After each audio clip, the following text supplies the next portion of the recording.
Hello everyone and welcome to another Wild Rift video. My name is Irene and today we're going to be bringing you the ultimate warding guide for Wild Rift. In this video, you'll learn about the types of vision in Wild Rift, how to best use your wards, and a guide on how to ward during the laning phase, when you're on the defensive, and when you're on the offensive. But before we get into the video, we quickly want to mention that we are doing a giveaway where you can easily win ProGuides points, coaching, skins, and tons of other goodies. Just subscribe to the channel and join our Discord using the link in the description below. Then go to the giveaways channel and follow the directions there to get yourself into the drawing. And one last thing I want you to do before we get into the video is answer our question of the day. What is your favorite ward to place in Wild Rift, and why? I like to place my trinket ward right over the wall by enemy blue buff so I can see both of their camps and know a lot earlier when the jungler is on that side of the map. There's also another reason I really love this ward, but I'll save that for later. Don't forget to leave your answers in the comments down below. Now without further ado, let's break down all you need to know about warding in Wild Rift.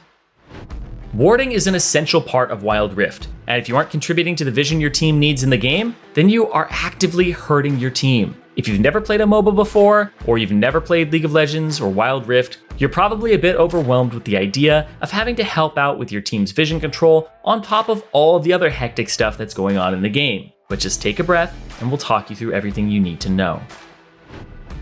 Right away from the beginning of the game, all players can choose between the warding totem or the sweeping lens. These items are free and should be picked up immediately as part of your starting purchase. You can also swap these out at any time during the game if you believe the situation has changed and you may need the other one. The warding totem allows you to place an invisible sentry that provides your team vision for a certain amount of time.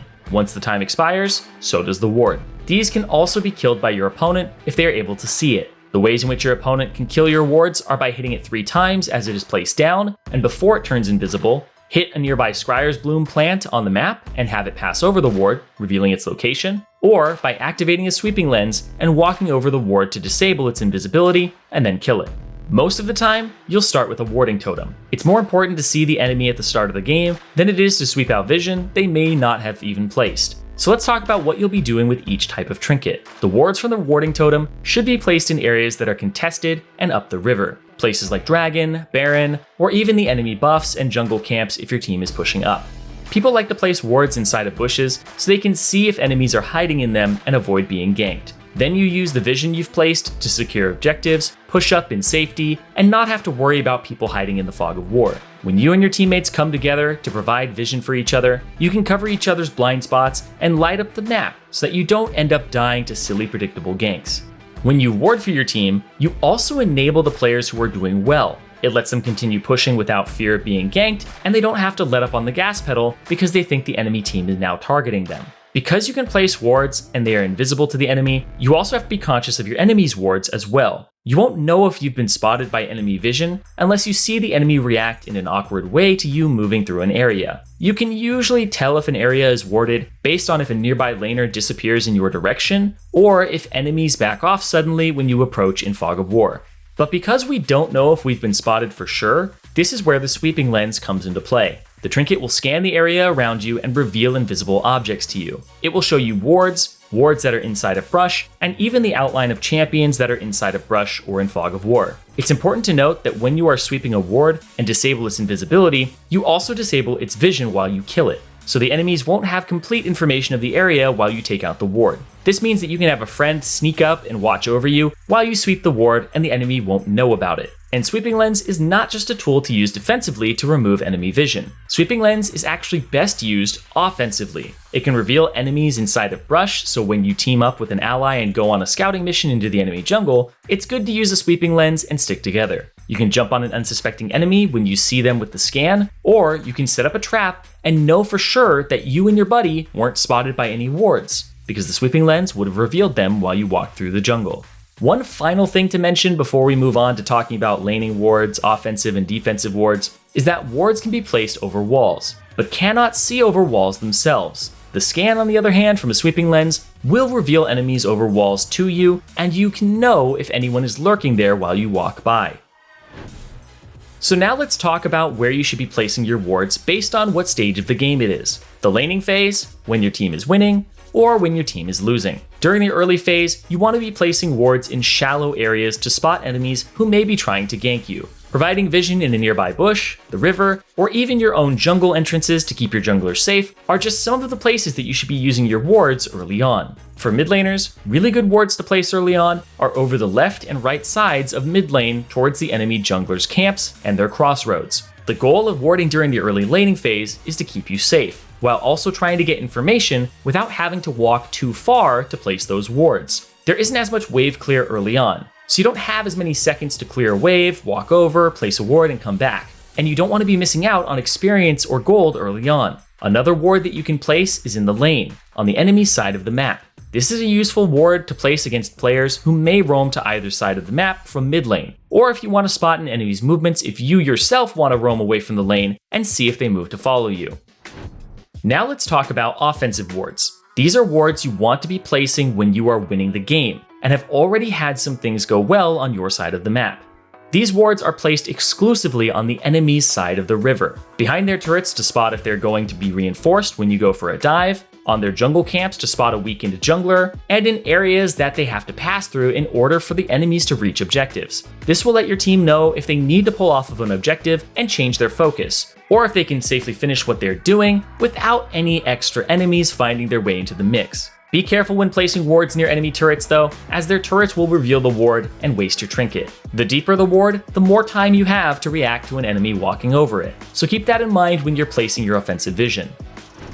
Now let's talk about how to place defensive vision. For this, you basically just take the inverse of what we just talked about with offensive warding, and you want to place your wards on your side of the map to allow your team to catch out enemies who go for deep wards. This is stopping, thinking, and taking into account how you would want to play when you're ahead, and punishing if the enemies try to do just that. Placing vision in brush or areas that your enemies will want to lay a trap is incredibly helpful when playing from behind. You want to get these wards down as soon as your team starts falling behind. Snowballing is what happens when one advantage leads to another and it begins to get out of control. Using vision to spot out when enemies are trying to get greedy will give your team an opportunity to get back into the game and not have to play from a losing position anymore. The whole goal when you're losing is to find a way to start winning again, not to find a way to lose slower. So when you place this vision down, make sure you're making full use of it to try and turn the tables of the game back into your favor. Place these wards before objectives spawn, and try to get to these locations before the enemies will, and catch them off guard. Playing reactively will yield you nothing positive, but if you can head off your enemies and predict where they want to be, you'll notice yourself finding easier comeback opportunities.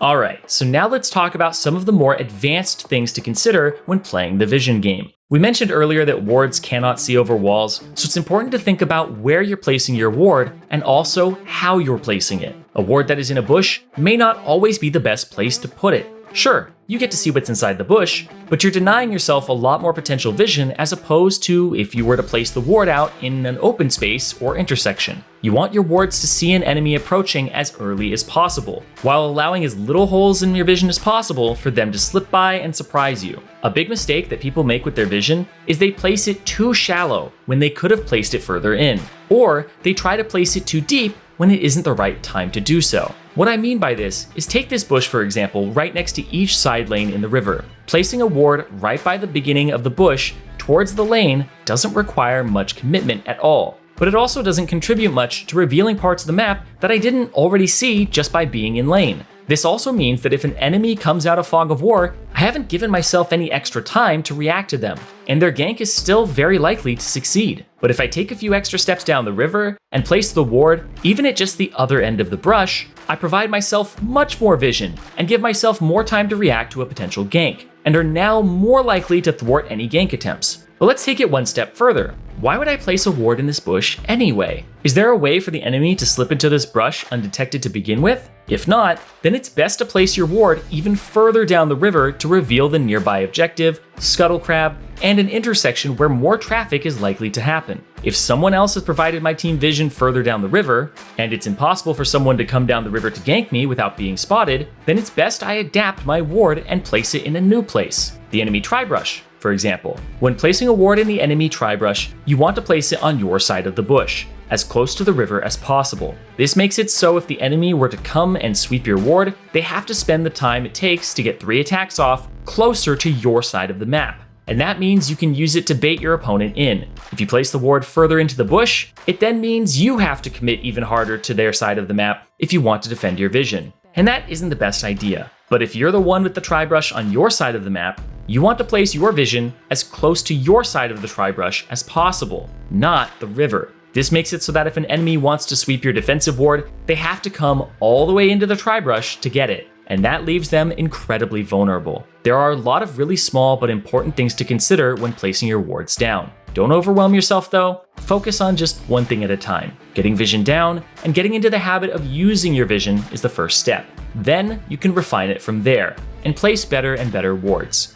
There are two more things I want to talk about when it comes to advanced warding techniques. The first is that when warding, you want to place vision down when you know it is safe to. I mentioned earlier that going too deep when it wasn't the right time to do so can be costly. So when is the right time? Well, the right time to place vision is when you've spotted the majority of the enemy team on the opposite side of the map from you, or when the enemy jungler goes for a gank in a lane that isn't your own. That is when you can commit a bit deeper and get more efficient vision down. And the second thing I wanted to mention to round out our advanced warding section has to do with what I mentioned with our question of the day. I mentioned I like to place a ward around the enemy blue buff. One of the big things about placing vision in highly trafficked areas is that even if you don't see the enemy there, information is still information. Because I can see where the enemy isn't, I can deduce where the enemy is. If I can narrow down the enemy jungler's location and know that he isn't on the bottom side of the map, I can then assume there's a high chance that he is now on the top side of the map,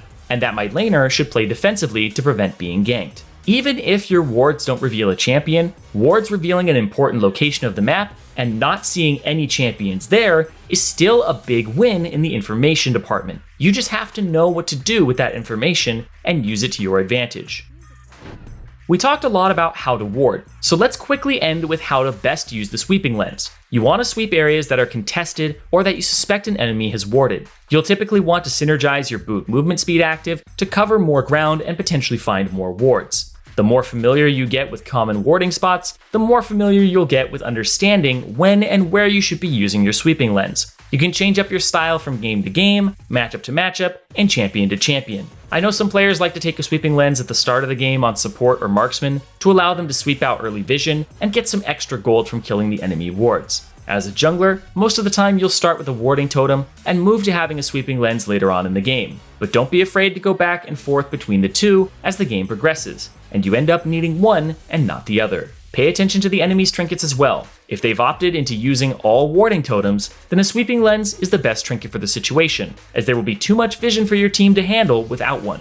And if a lot of your opponents have opted into sweeping lenses, try to hold on to your wards for as long as possible, until you can place a ward that is really deep in the enemy territory. You don't want your ward to be swept out from obvious positions, and if you manage to get a ward deeper into the enemy jungle, they'll either do one of two things. They may pass over the ward and activate their sweeping lens when they're closer to the river, and then they wouldn't see that ward, rendering their sweeping lens practically useless, and you got a lot of information out of your ward. Or they'll activate their sweeping lens really early on in their trek through the jungle, spot your ward, stop to kill it, and then by the time they actually do reach the river, their sweeping lens will have expired, and they can't see any of the wards that you guys have placed contesting the objectives. Either way, a deeper ward is your friend in this situation.